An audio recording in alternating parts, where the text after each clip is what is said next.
sisi binafsi hatujaanza kwenda public, so we are doing in private. Yeah, Hizo hela tupu bro. Ongea bro. I think tulichat WhatsApp at once, eh? yeah. Remember nilikushirikisha hilo swala na ukanipa ABC na advice, so we are working on it. We hope we will come again kwenye public, lakini for now tuko kwenye raw kidogo. Nice. Bado tunajaribu kutest our idea kuona kama inakuwa valid na inaweza kuwa scalable. Hiyo idea usha test na wateja wa mafuta 10 kaka, una test nini tena? Yeah, so vitu actually client ni wawili, mmoja ana vituo viwili, mmoja ana vituo 8. Yeah. Okay, I understand. Nao tuko na Dar es Salaam pia. Dar es Salaam ana vituo 3. Yeah. Yes, namba zake nazielewa. Nilifanyaga accounting nilifanyaga nilifanyaga software kuwa sales kwenye accounting software. Kwa hiyo one of our clients alikuwa ni watu wa Seychelles, ku manage zile finances. Kwa hiyo such a nice niche market. Congratulations bro.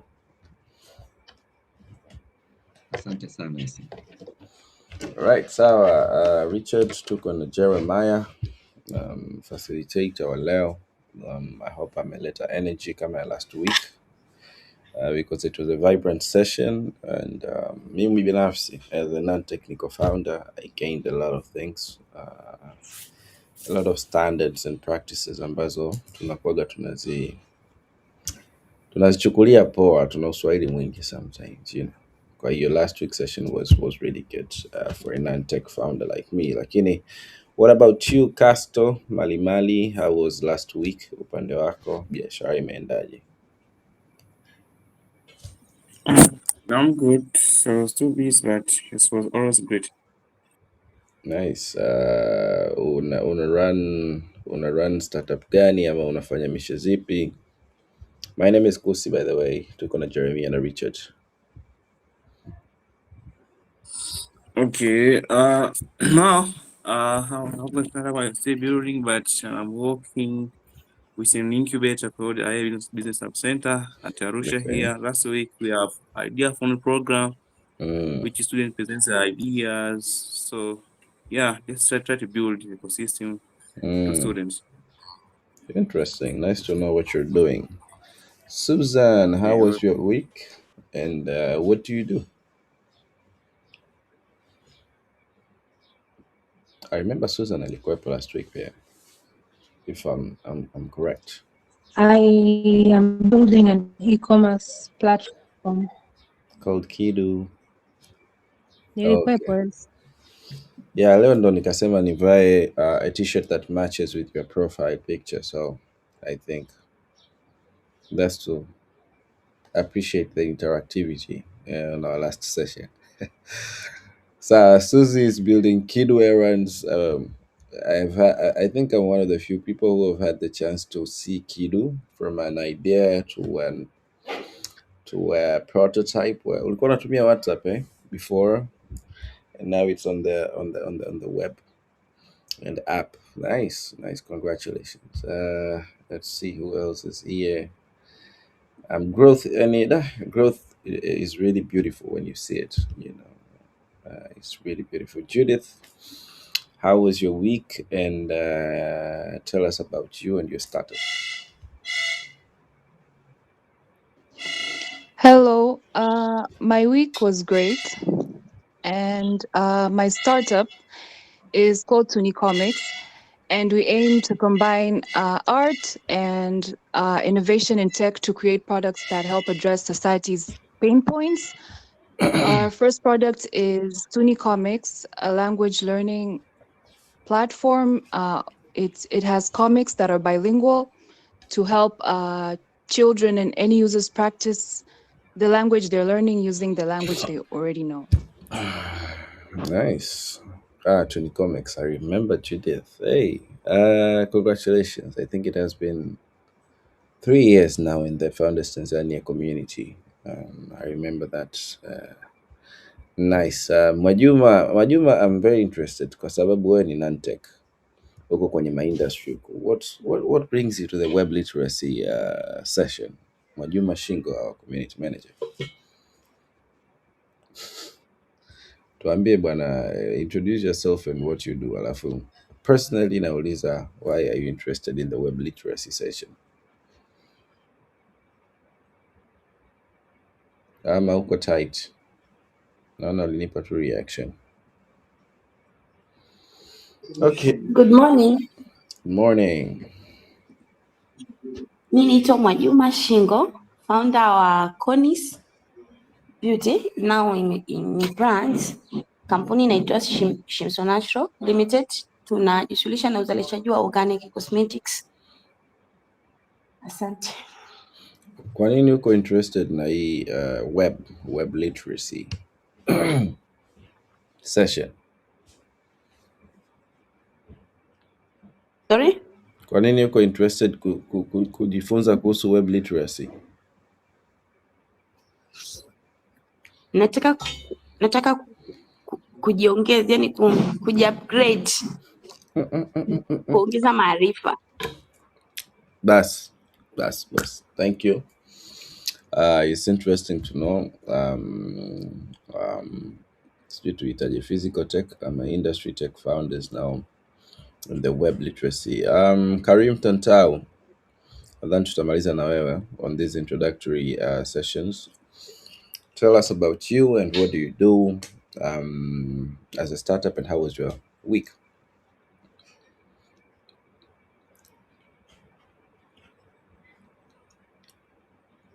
Karim ama computer wizard, mmoja hapo. Yaani wa kwanza apate. Nimeona kuna computer wizard.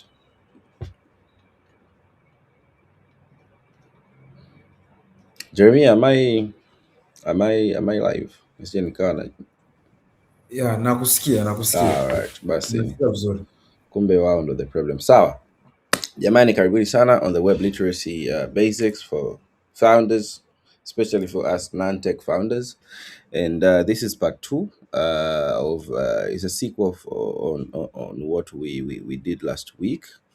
And one of the big issue that happened, technical problem that we had, ni kwamba Masaba was recording the session, ila baada ya kumaliza the audio wasn't really good. Kwa hiyo kwa first timers, we're going to do a 5 maximum 10 minutes recap of what we talked about last week. It were on the same pace, lakini pia tuwe na that piece of last week embedded in this week, alafu we can have a really nice output that we can put it on the web for any founder now building anytime aweze kupitia na kujifunza. You know, we've had this founders training series since 2024 and they have been helpful to over 7,000 viewers on our YouTube channel. Kwa hiyo, welcome back again. This is Jeremia Lema. Please introduce yourself kidogo for the audience. Alafu, I'll let you take it from there. My name is Kosiluka from Founders Tanzania, a community built by Founders for Founders, and opportunity sharing and more is what we do. Karibuni sana. Asante, naitwa Jeremia Lema, ni software engineer. Currently nipo Dar, ninafanya kazi na Air Tanzania. We are developing some of the projects. So, Jumamosi iliyopita tulikuwa tulianza tunajifunza on vitu vya msingi ambavyo mtu ambaye ni non-tech anatakiwa vijue kabla ya kuhire developer au before ya kutafuta mtu wa kumfanyia project yake. Na tuliangalia, let me go to the slides. Tukagundua startup founders wengi wako vizuri ila wana lose pesa kwa sababu ya kutoa pesa maybe mwanzoni. Developers pia wao wanakimbia. Kuna pattern tuliziona ambazo zinajitokeza on every founder. Na tuliona hizi claims kwenye group. Ila pia tulinotice ya kwamba sio watu wote watakao join session watakuwa ni watu ambao wameshapata developers, so they expand hii presentation ili accommodate watu wote ambao walikuwa scammed ili wapate watu bora ambao watakuja kutaka watu baadaye kuwasaidia kufanya project zao. So the session is expanded. So ikilopita tukaangalia that problem, the real problem is not intelligence. is the lack of technical visibility. Kuna vitu watu wengi wanavyovaluka especially when it comes to tech, kwa sababu wameshapata fund, wameshapata mpunga wa kufund project zao, so they just let it out, inakuwa easy hivyo. Yeah, so tukaangalia that's the real problem. Sio kwamba hawana akili, kuna visibility tu hawana. Na tukaangalia gap kubwa ambalo kitu kikubwa ambacho kina separate kinachomseparate huyu founder na developer wake au mtu ambaye anamfanyia tech project ni knowledge gap. Kuna vitu ambavyo ni unfamiliar kabisa, tofauti unfamiliar to the developer, unfamiliar to the founder, ambavyo developer anavijua. Kwa ni easy developer ku just talk his way through and akachukua ya founder without even the founder knowing that is being scammed, kwa sababu hajui what is happening, anajua vitu fulani vya juu tu. Yes, tukaangalia vitu gani ambavyo founders wana assume. Tukasema founders wengi wana assume kwamba building website au tech stack ni kitu ambacho ni straightforward, kitu cha dakika moja. Wanaamini kwamba developers wote wako sawa, kitu ambacho sio kweli. Wanaamini kwamba progress inaweza kuwa visible just immediately, kitu ambacho pia sio kweli. Wanaamini kwamba payment up front ni kitu cha kawaida. We are risking, we into the business, let's just risk, ni kitu ambacho ndo center ya business model yetu, let's just risk for it. So they just believe we can pay up front everything, they just believe. Wanaamini mtu akiongea mambo ya technical, you know, about domain and stuff, they believe the person is an expert, which is not true. Wanaamini kwamba they cannot verify the work themselves, kitu ambacho sio kweli. That's why you have prepared this ili uweze pia kuverify kazi yako. Na nikasema kuna vitu ambavyo kuna session tukifika, I think the session ambayo tutaiangalia leo, kuna vitu basic tutaangalia, lakini pia kutakuwa na deliverables.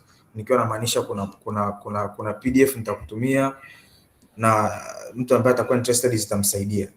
Okay, tukaangalia what actually happens behind the scene, kwamba developer kwanza kabisa anapokutana na founder, anapokutana na mtu ambaye anataka kufanya project yake, anaanza kuchukua, anafanya requirement gathering and planning. Maana yake umemuelezea mimi nataka nitengeneze, labda umefika umwambia nina idea ya kutaka labda kwa mfano hiyo alivyosema juzi ya kupunguza foleni nina idea, umeenda kwa developer umwambia mimi nina idea hiyo. Kwa hiyo developer unavyomwambia kitu kama kile atakuuliza maswali basic. Sisi hatuna labda chuma na cement, unataka udevelop kitu cha namna gani? Wewe ka express idea yako pale, kwamba labda utakavyokuwa na reduce foleni za na utakavyokuwa unafanya hivi na hivi, mimi nataka kuwe na tech stack. Maybe watu watakofanya project, maybe walikuwa na idea kwamba watakuja watu labda kutoka nje, mtawa subcontract hizo barabara na hamna payment ya kulipa upfront. Kwa hiyo wale watu watakuwa wanacharge kama kodi, kama pale Kigamboni. Maana ukiwa unaingia Kigamboni sio unakatwa, maana tunaleta kampuni ambayo itakuwa inajenga flyovers. Kwa sasa unakuja pale unaambia mimi tayari na idea kwamba kwa sababu watakuja kampuni ya nje kufanya hivi na hivi, mimi nataka tutengeneze tech stack ya kuwasaidia payments. So lazima watu wapite pale. So unavyorepresent ile jambo kwa software engineer, analifikiria, so he can come up with various issues. So hapo ndo requirement gathering na plan. Tukaangalia kwamba kitu kingine ambacho basic present kwa software engineer, developer, web developer, anafanya environment setup na architecture decision. Nikaelezea nikakwambia kwamba computers na lugha ya computer. Computers zile Kiswahili, computers zile Kichaga wala zile Kireno. Computers zinaelewa lugha ya computer. Maana yake mimi nikiongea Kiswahili, nikiambia kompyuta kitu fulani kama unavyoongea na AI, kompyuta ile hiyo lugha, kompyuta inachukua kile Kiswahili, inachakata kwa lugha zake, inaelewa. Nakwambia kile kilichopo kule nyuma kinaeleweka na kompyuta. Sasa hatuwezi kuandika zeros and ones. Kompyuta inaelewa zeros and ones. Kuna lugha iko juu yake, inaitwa high level language, ndo codes. Maana yake HTML unaoisikia, CSS unaoisikia, JavaScript unaoisikia, zile ni lugha ambazo binadamu anazitumia kuinteract na kompyuta, kwa sababu kompyuta anaongea zeros and ones. Tukikodi kwa zeros and ones hatutomaliza, ndio kitu kinafanyika zamani. So tuna kodi kwa kutumia HTML, JavaScript na lugha nyingine tofauti za kompyuta. So hii ipo kwenye environment setup na architecture decision.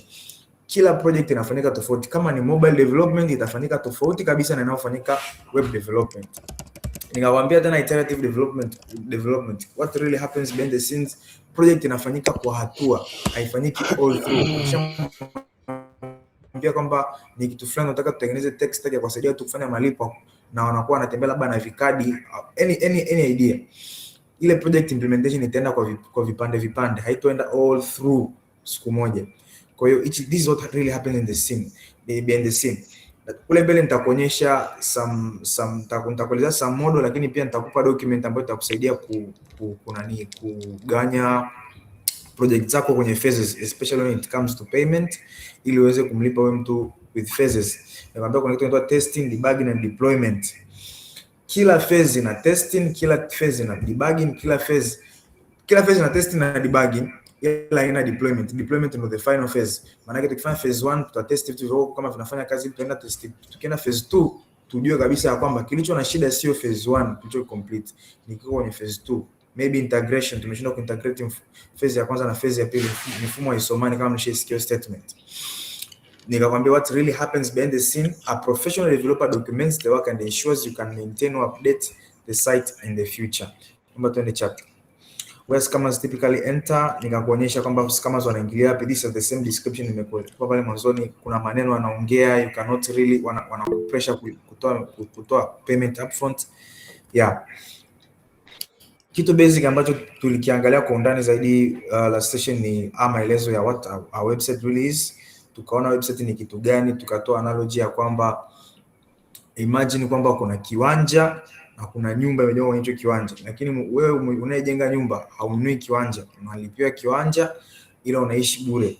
Nikakwambia ndio jinsi ambavyo website inafanya kazi. Website ikiwa hosted ni nyumba kwenye kiwanja, kiwanja ni server, domain name ni address ya nyumba yako. Maana yake tukitaka kuaccess mafaili yako, tukitaka kuaccess kitu ambacho umeshampelekea developer, umeenda kwa developer, umepresent idea, developer ametengeneza mafaili, developer ameandaa website yako. Website yako nikakuelezea kama kitabu. Website ni compilation ya page nyingi za web. Mwambie ni kama kitabu, maana yake kina mafaili, kina information ya e-commerce yako, kina information ya biashara unayofanya.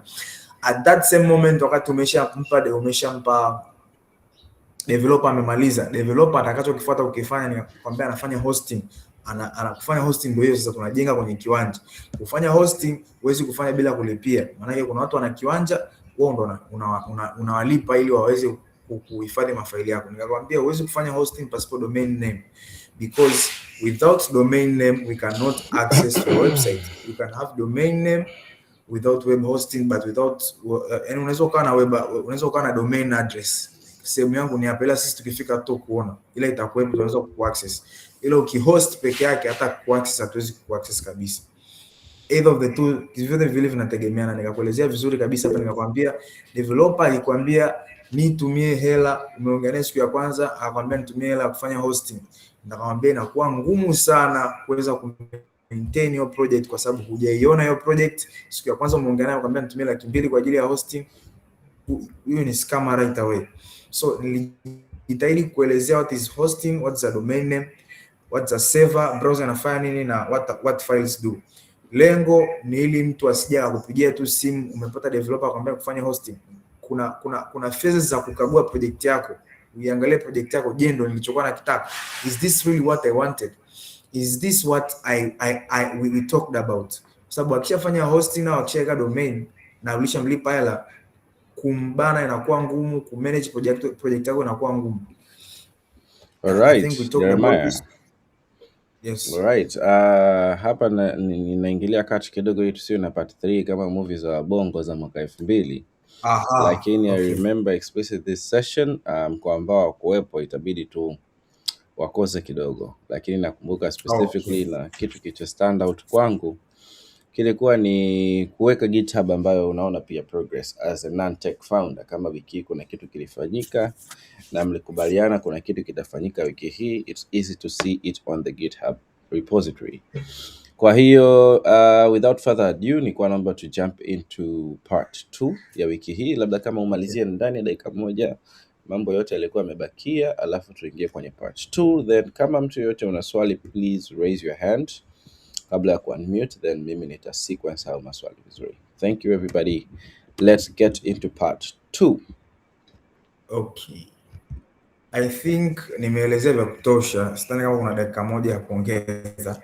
Let's just continue. Umesema tu kuhusu GitHub, nitaonyesha project moja hapo ambayo tunafanya, nitajitahidi kuonyesha. Okay. How to vet a developer. Kuna vitu basic ukiwa na vet developer ambavyo inabidi uviconsider. Identifying a skilled and trustworthy developer is paramount. kwanza technical skills and experience, review their portfolio, case studies, code examples, ask detailed questions about specific technologies they claim expertise in and how they tackle complex problems. Hii sehemu kwa sababu ni non-tech, muombe portfolio tu, yani hata usitumie nguvu kubwa, just ask the person, nitumie portfolio yako. Usimwambie nitumie link, nitumie portfolio yako. It's either ana website ambao ameweka portfolio. Okay, kama hana website ambao ameweka portfolio, ametengeneza akaweka portfolios, ana website ambazo ameshazifanya. Maana yake atakutumia link specific za website ambazo ameshazifanya na zipo up and going. Atakutumia zile link, you can just review the projects kwamba hizi amezifanya au kamomba GitHub repository zake u verify from GitHub. Sababu cha develop, obviously most developers wanadeploy GitHub project zao ili waweze kuziaccess kiurahisi. Maana yake akiweka GitHub anaweza akaiaccess hata akiwa sehemu nyingine nje na PC yake. Kwa one, ask for the portfolio, ask for the link of the project he claims to have done, ask for the GitHub repository. GitHub repository nitaonyesha. I don't know kama hapa itakubali. Let me try doing this. Fungue GitHub yangu hapa nione kama itaonyesha. Oh. Nimegoma.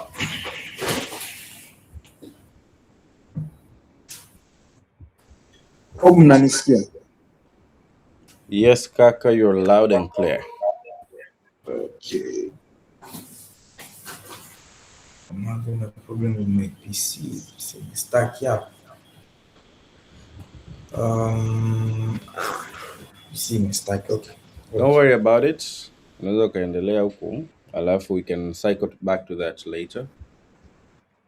Okay. So ni muhimu kujua technical skills ambazo huyu mtu anazo. Maanake by verifying their portfolio, by verifying their code, by verifying their GitHub repository. Ukiviona hivi vitu inakuwa rahisi wewe kumove. Kusema kwamba I have verified his works, naweza nikaendelea. Okay. Kitu kingine cha tatu ambacho unaweza kukiverify. Samahani, PC yangu imestack, kwa inawezekana mnaona kama mimi na move lakini hapa si move kwa pesa. Aha, okay. Hii presentation Yeah, presentation naona ni stack. So let me just continue with my phone. Ila nikiongea mnanisikia? Yeah. Okay, ngoja ni remove hii presentation alafu sawa. Endelea. You can hear you. Okay. Unaweza kutumia hii WhatsApp, hii nani kama unaweka kwenye simu hii PDF. Then I can be just itoe ni simu. Went to me. Okay. Yani present now alafu nitoke tena.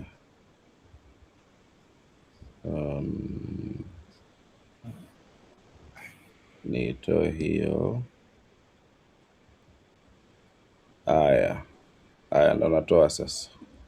Karibu.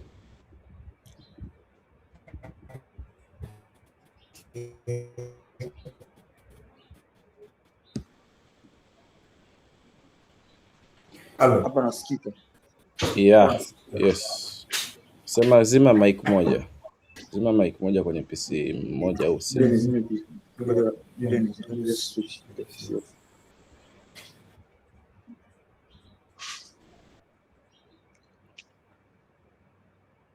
Hello. Yeah, loud and clear. Okay. So. Okay, let me continue. Hivi hiyo Google Meet yako ndio imestack bado una present manake? Is that from a stack? Nimezima na PC tayari. Okay. So, nimezima na PC. Let me continue. Okay, nimefungua hapa. Okay. Kitu cha kwanza ambacho I think PC kiwaka nitarudi kwenye PC. Kitu ambacho ni cha msingi cha kukielewa ni technical skills za yule developer ambao unataka kufanya naye kazi. Maana yake this developer portfolio ita display kazi zake. Kama ana portfolio, kama ana links atakutumia, you can look at the project ambazo amezifanya. kama ana GitHub atakutumia GitHub repository, utakacho confirm ni majina tu ya project. Kama alikutumia link akakwambia labda nimefanya kazi na tours inaitwa Sweet Tours Zanzibar Tours, sijui wapi tours, nini tours, akutumia link, unaziona zile website, unamwambia naweza nikaziona from your GitHub repository, like can I see the code, the real code of this project. Akutumia GitHub, ukimwomba GitHub repository, if this man is for real, he will just send you the GitHub repositories, utaziona. Na ukiziona kule utaenda utatafuta tu majina, sio lazima ujue code. Kitu cha pili, communication and process clarity. Assess their responsiveness and clarity in communication. A good developer will have transparent workflows, setting clear expectations for timelines, deliverables and progress reporting.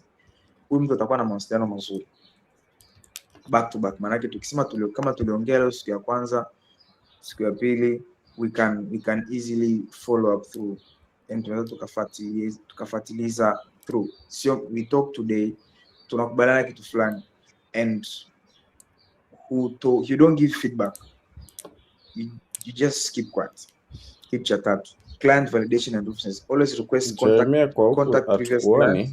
Sijui ni shida okay. Ni simu. Okay, so you can just be yeah, this is my phone. Okay. I thought ni PC. So I'm using the phone to I also have the documents. Basi endelea tu, don't worry. Ni PC. If you're Don't worry, it's okay. Cool.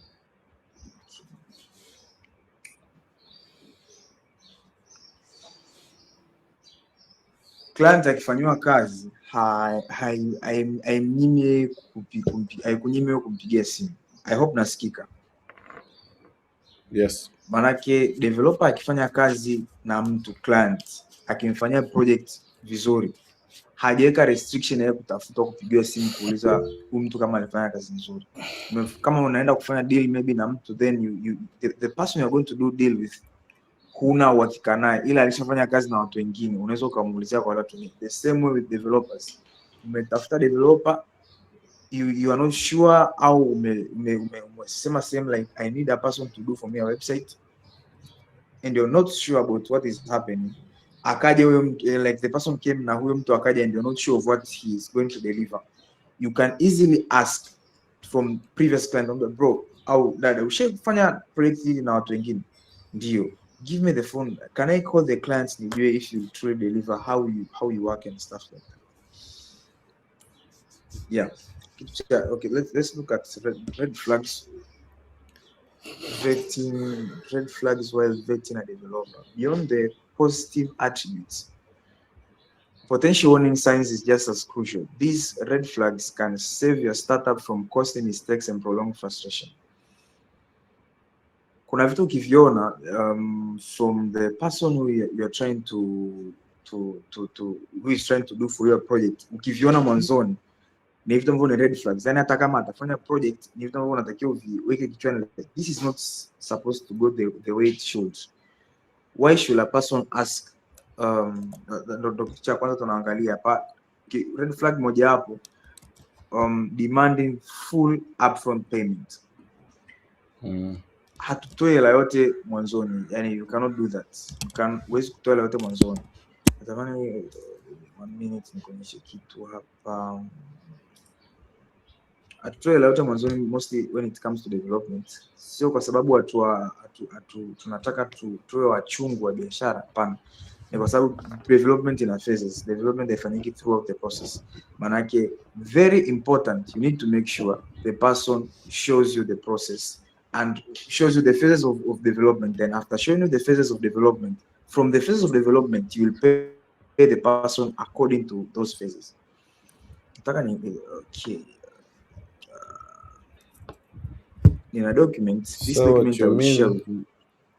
What you mean, and there are documents. What you mean when you're negotiating with the developer, anaweza kasema kazi yako ni 500,000. Alafu kaambia okay, yes, break down the phases. Aka break down phases ikawa 5, let's say. Kwa hiyo ya kwanza mnaanza kudefine the scope ya kazi na nini pamoja na UI, then that can be 1 million. Alafu tukianza sasa ku deal na manani let's say features 3 za mwanzo out of 30, that's another 1 million until sasa mnafikia kwenye hizo 30 features in total. Is that what you're trying to say? Yes, that's what I'm referring to say. Okay. That's what I was trying to say. Sababu okay, kuna document nimetengeneza, I think I will send it kwenye group. Sawa. Au maybe kwenye group ndio itakuwa vizuri. If how do you pata? You want to present it now? Okay. Nipate sasa kwenye PC. Unaweza ukanitumia mimi WhatsApp, alafu mimi nikawa na present huko from my end. Kama ipo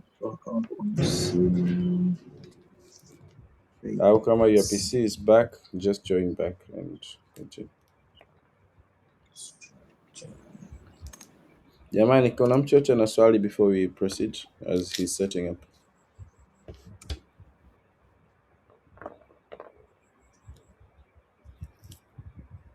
Okay, Susan, you're I know you're either building Kidu or you've just shipped Kidu. Tell me if what Jeremiah says resonates with you and the headache you've had with your developers.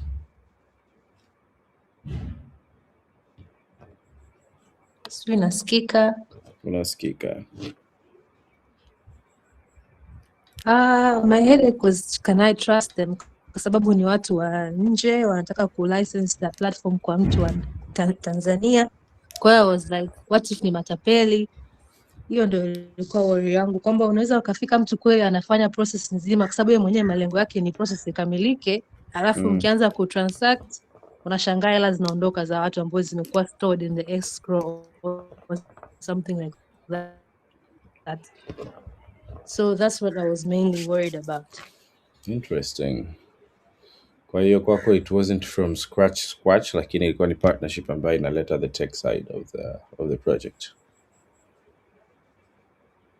Yes, sija build mimi hiyo tech from scratch, nina license the tech. Nice. I hope the session is also helpful to you too. Jeremiah, are you back? Are you live? Kila kitu kimekaa vizuri? Nilikumute Jeremiah, sorry. Nilikumute wakati nani. There was a rise your audio. Hapo? Yeah, you're good. Structure payment nataka nishare na hapa. Okay, if the goal is never pay 100%. I would recommend ungeweka ile rotate iliwe in landscape. I think we'd see it more clearly. Au kama watu wengi mna mobile devices, it's okay. Mimi natumia PC, sorry. Natumia Ubuntu kaka, kwa hiyo sawa. Let me just zoom it. I think itaonekana hapa na mimi kila mtu anaona. Never pay 100% upfront. If full payment is required before work begins, your risk is 100%. Payments must be tied to verified deliverables. So it just shows some milestones.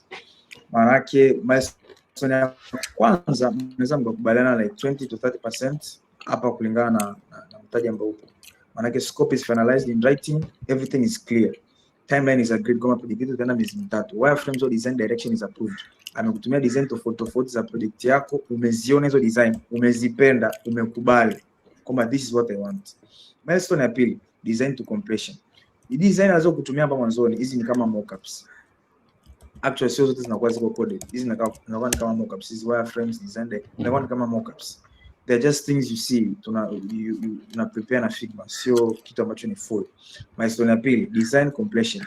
UI and UX designs are delivered. Anatengeneza kile kinachoonekana pale juu. Last station ilielezea frontend na backend. So part kubwa sana ya frontend ni UI and UX designs. Unakiona kile kilichopo pale mbele. You see the tab, you see the colors. Kitu ulichokiconfirm kwenye wireframes, kitu ulichokiconfirm kwenye designs, this is the point where you see it. So hapa milestone nimesema makubaliana kwamba from 20 to 30% ya maybe amesema milioni 5, maana yake 20-30% of that kulingana na milestone ambazo zitakuwa zimewekwa. So hapa design zinakuwa delivered. Then milestone ya 3 kunakuwa na core development functionality. Maana yake kuna core features ambazo mlikubaliana mtazifanya.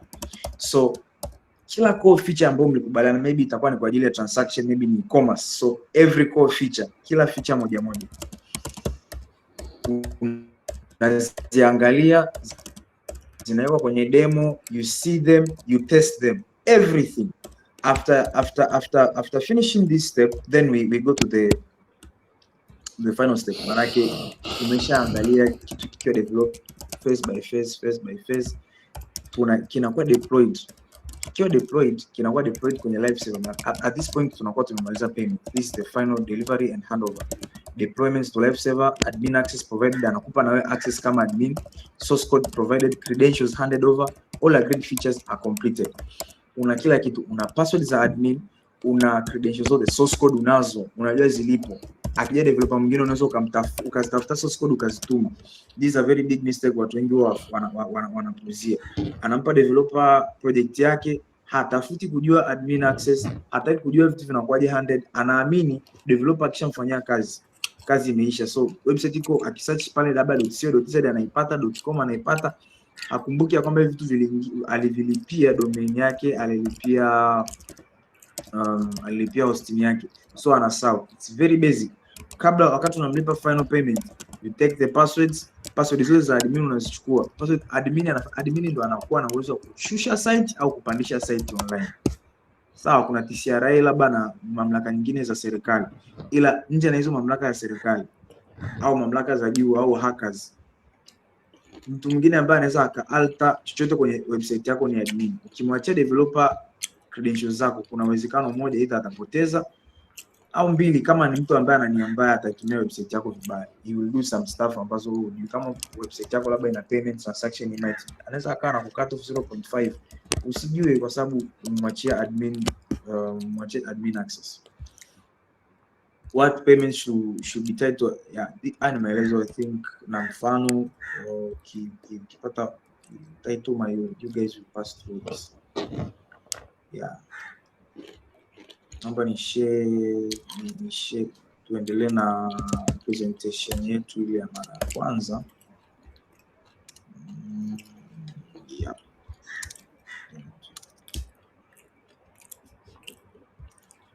Kwa tumeishia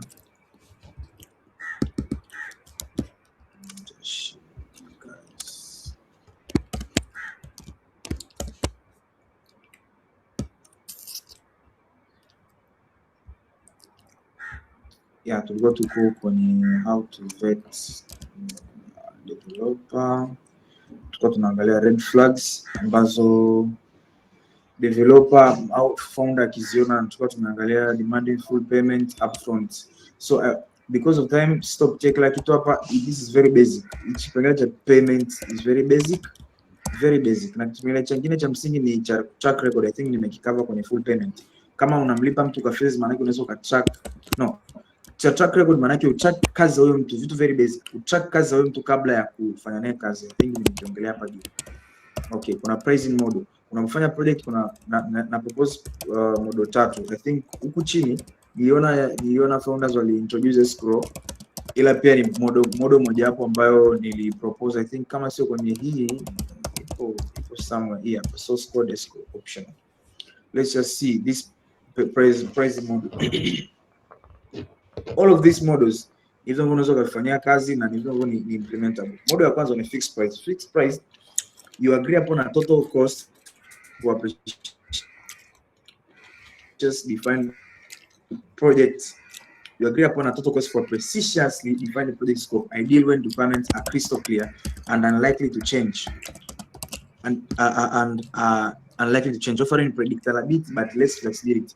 Fixed price ndio hiyo ambayo nimekuambia tunafanya payment na nimekupa payment guide kwamba unafanya payment kwa vipande, sio kwamba unafanya payment ni fixed price milioni 5 lakini unafanya kwa phase like phase 1 tutalipa 20%, phase 2 tutalipa 20%, phase 3 tutalipa hiyo percent.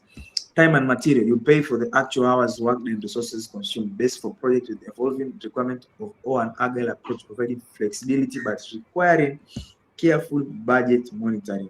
Maana yake utalipa kulingana na masaa ambayo project imefanyika. Muongea na developer, mmekubaliana, amesema atafanya project kwa masaa kadhaa, so the person will be working with hours. Kwa mimi ukifanya project maybe kwa masaa 48 nitakupa kiwango hiki kwa hela, kila lesson nitakulipa kiwango fulani. Retainer, a pre-purchased block of hours or service over a certain period of time. Mkutana na mtu umwambie nataka nikutengenezee, anataka kutengenezea website au unataka ufanye naye kazi, kwambie sawa, umeniambia milioni 5, I cannot pay you all that mwezi mmoja, tukakubaliana. Kila mwezi mimi nikulipe, kwa sababu kila mwezi mimi nikulipe labda $500,000, kisha baada ya project kukamilika. Sawa, project imekamilika, but kila mwezi nakuwa nakulipa kiwango hichi cha hela. Lengo ni aendelee kuwepo wakati baada ya project kufanyika. So this is how you just negotiate with the person. Beyond vetting, establish a secure framework for payments. Hii hapa ndo ni pale nimeelezea implement milestone based payments tied to tangible deliverables. Kwa kila kitu ambacho atakachofanya umekifanya utamlipa kitu fulani. Kitu cha pili, a comprehensive contract is your blueprint for the project detailing scope, deliverables and timelines. I will send also a sample of a contract. Kuna contract moja nimeandaa like a sample. So unaweza ukaamua kufanya either of the two, like ukatengeneza payment structure, mkawa mnafuatiliza payment structure, ila haikunyimi kuandaa contract. Kama tulikubaliana officially kwamba na mtu fulani tutafanya kazi kwa namna hii kwa muda fulani, na payment structure yetu ni hii. This is something you can also do. I will provide a sample also. Ownership of code and assets. Sasa kuna vitu ambavyo unatakiwa uvimiliki wewe kama founder, vitu vya msingi sana in case of development, especially kama kazi hujafanya wewe. Kuna founders ambazo want develop, kama kazi hujafanya wewe, kuna vitu unatakiwa uviimplement in case kuona intellectual property involved, well, the development of the site. Ni tunasemaje, kuna idea ulikuwa nayo kichwani, ikatengenezeka, ukampa developer akadevelop hicho kitu, na kwa jinsi unavyokiona this can be part of the intellectual property. Make sure your contract must explicitly state that all intellectual property developed in the code zina belong kwa kitu cha msingi sana. Kitu kingine, kama kuna third party component licensing, nikiwa na maanisha nini? Umefanya e-commerce, umeintegrate na Stripe. Maybe Stripe ni third party, sio wewe. Au umeintegrate labda na Gala, au umeintegrate labda na Beam Africa for SMS. Na yule developer amekupa hiyo taarifa, like sisi tumefanya integration kwenye mfumo wako ya kitu fulani. So the moment amefanya hizo integration, you need to verify the licensing terms of anything that was used in your website, in your application. In case baada ya kuondoka, maybe labda alikuwa na maintenance, alikuwa anakaa na wewe maybe for 3 months baada ya development, ili angalie mfumo wako utafanyaje kazi, then after 3 months a handover kila kitu. Maana yake mtafanya maybe 3 months away in case of anything that happens. So natakiwa make sure hizi licensing ziko very clear.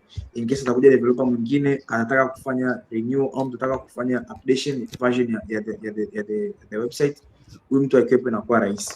Full access and handover. Guarantee complete administration access to all code repositories, save as documentation. Define a clear handover procedure upon project completion. Huyu mtu anatengenezea project anatakiwa awape kila kitu, awape na source code. Yani nikiwa nasema kila kitu, I mean kila kitu. Kwenye kutengeneza mifumo. I see there's a question kutoka kwa Casto Mali. Kabla tuendelee, Casto, karibu.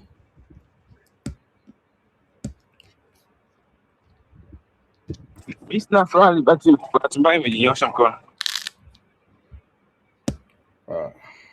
Okay, sawa, hakuna shida. Hata darasani watu wanajinyoshaga bahati mbaya muda wa maswali. Kwa hiyo endelea Jeremiah. Okay, so kuna bidi kuwe na full access and handover. Hicho ndio kile ambacho nimekiongea pale kuhusu pia admins. Manake huyu mtu aweze wewe the founder uliambiwa mfumo una kodi zake unazo, inabidi uwe nazo. Admin access unayo, admin access inabidi uwe nao kwenye server ambayo umehostia website yako, server ya online. Nikiongea server, kuna founders wanajua servers ni yale ni mitambo makubwa, ni sawa. Ila sasa kuna server online ambayo haionekani, ambao mfumo wako umekuwa hosted, domain zako ziko huko mfumo wako ulipokuwa hosted, kuna panel inayokupa ruhusa ya access hiyo server. So unatakiwa uwe na password za access hiyo server, unatakiwa na admin priority za access hiyo server. In case unataka access website yako, kubadilisha vitu, in case unataka ulete developer kubadilisha vitu, hiyo vitu unatakiwa uwe navyo, uwe na access navyo. Very basic. Source code escrow. So this one is nimeona pia Founder TZ wamefungua. For critical projects, consider an escrow agreement for source code, providing a safety net if developer fails to deliver or support the project. Maana escrow, jinsi the model itself ni kwamba mimi ni founder, kuna developer, then kuna mtu wa katikati. So huyu mtu wa katikati ndo anakuwa tumempa payment structure, tumempa contract zetu. Maana yake developer akidevelop mfumo, akimaliza phase 1, anakutana na escrow, anamwambia escrow, mimi nimefika mpaka hapo. Escrow wanakutana escrow. Sasa wanapokutana developer na founder kwa escrow, founder ana confirm vile vitu kama ndio jinsi alivyokuwa anavitaka, kama phase 1 ndio alivyokuwa anavitaka, then yule mtu escrow anatoa kibunda, anampa yule bwana wa developer, anamwambia we go to phase 2. Inakuwa rahisi kufanya mfumo na kuhifadhi fedha. Inakuwa rahisi kufanya mfumo 1 kwa sababu developer hawezi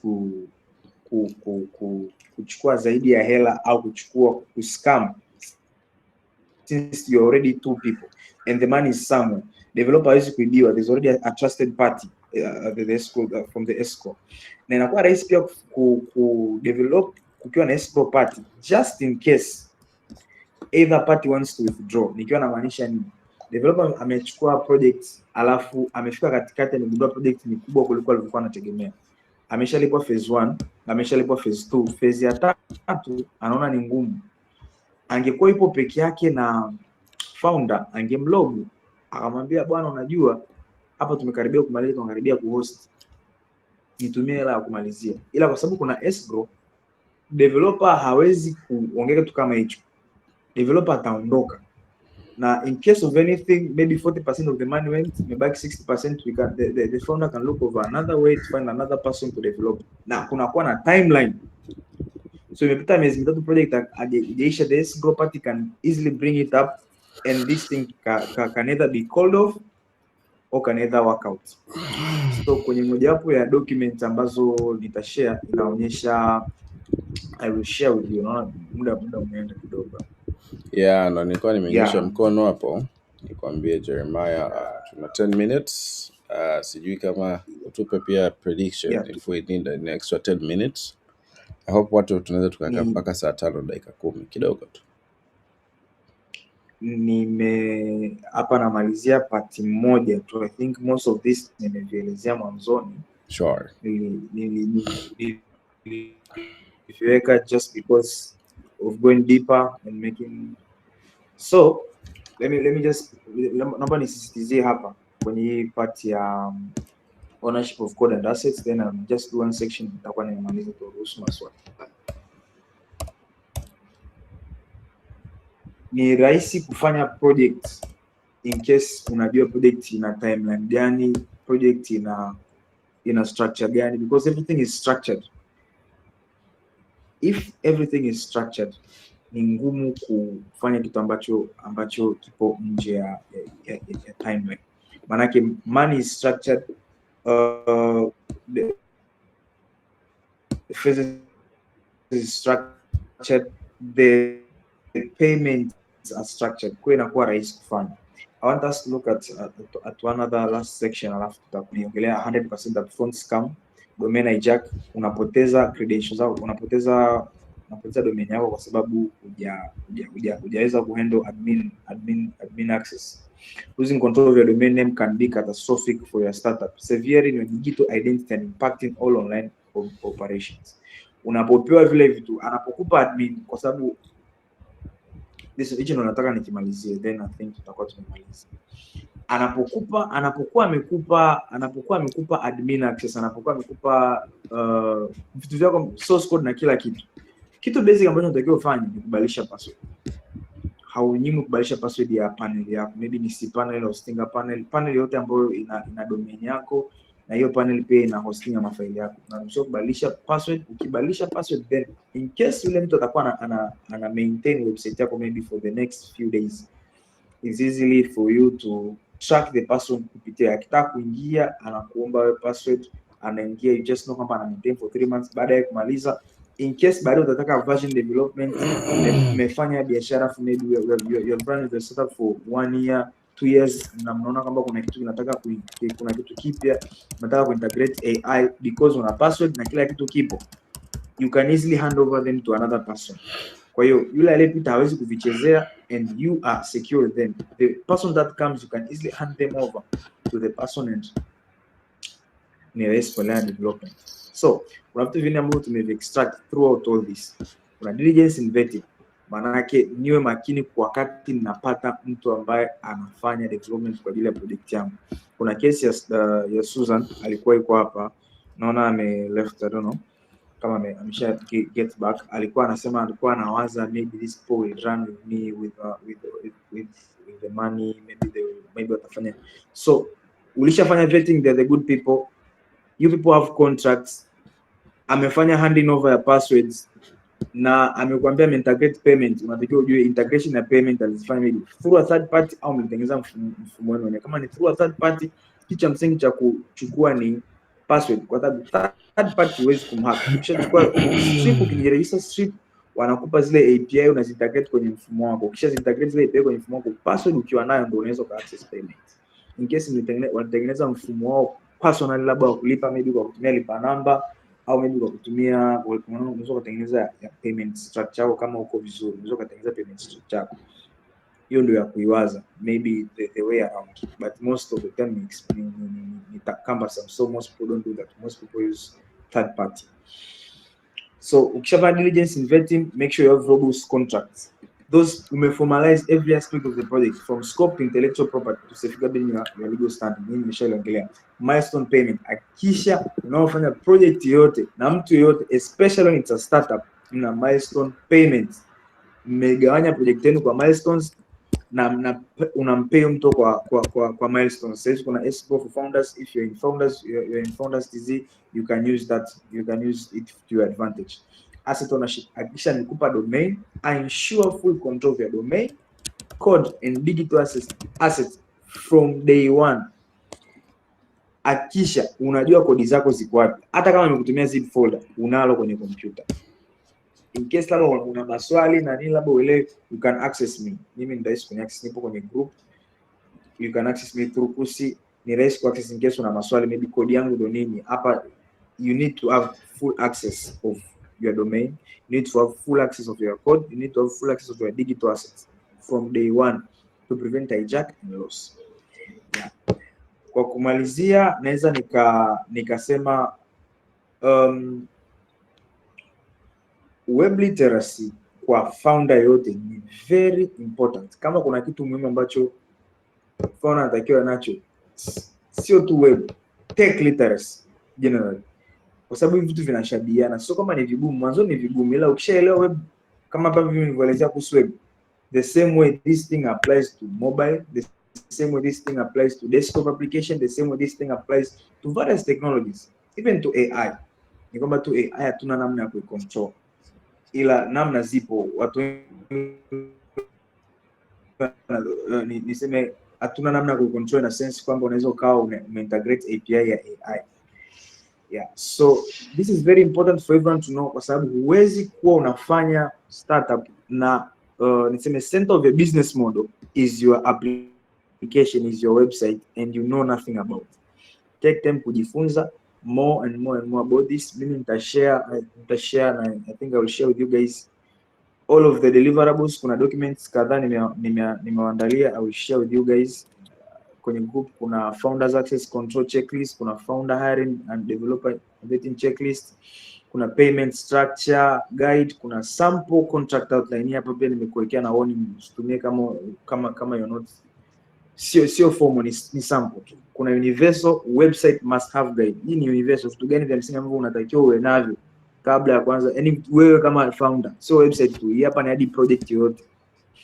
Kuna web project protection checklist, so I will share, ni kama PDF 5 hivi, I will share with you guys. Thank you very much. It was nice having this presentation with you. Kusi, karibu. All right. Thank you, Jeremiah. I honestly get to learn a lot as a non-tech. Kusema kweli, I actually closed my first company in tech kwa sababu ya kutokujua how developers think. To be honest, it was Campus Plus. Wakati unaongea hapa nikakumbuka ngoja nika-revive hata ile domain ile, kwa sababu nikaacha hata kuilipia at a point in time. Ila the project didn't come to life kwa sababu mimi sikuwa naelewa how developers think and how they drag things around, lakini pia wao wenyewe walikuwa ngumu kunielewa until I had a technical co-founder, ndio kazi ikawa rahisi. Well, I think this really helps somebody who is starting out, kijana ambaye ameanza sasa hivi, somebody who is running a technical team without technical experience. This session has been very helpful.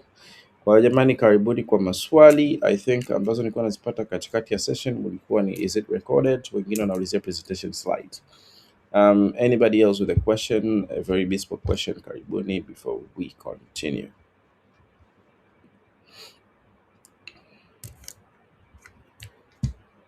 Okay, kwa mara ya kwanza, kwa mara ya pili, kwa mara ya tatu. Top. So appreciate you making time for us, Mr. Jeremiah.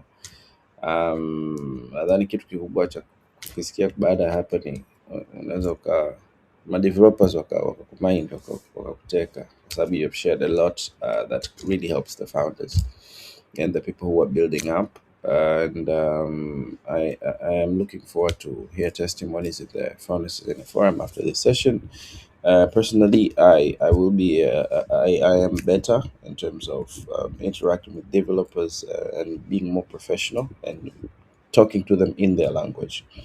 And I think it's the same for a couple of the people that attended these sessions.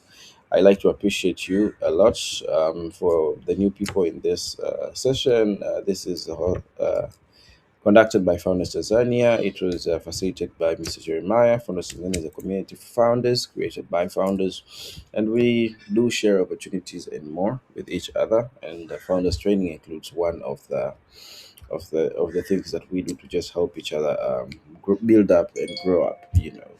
So I appreciate you all for joining us today. The session will be available on YouTube in the coming week. And until then, stay safe, and keep building. I appreciate it.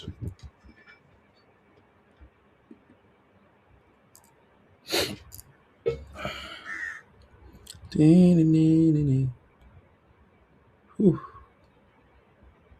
God damn. Kwa waliochelewa poleni jamani.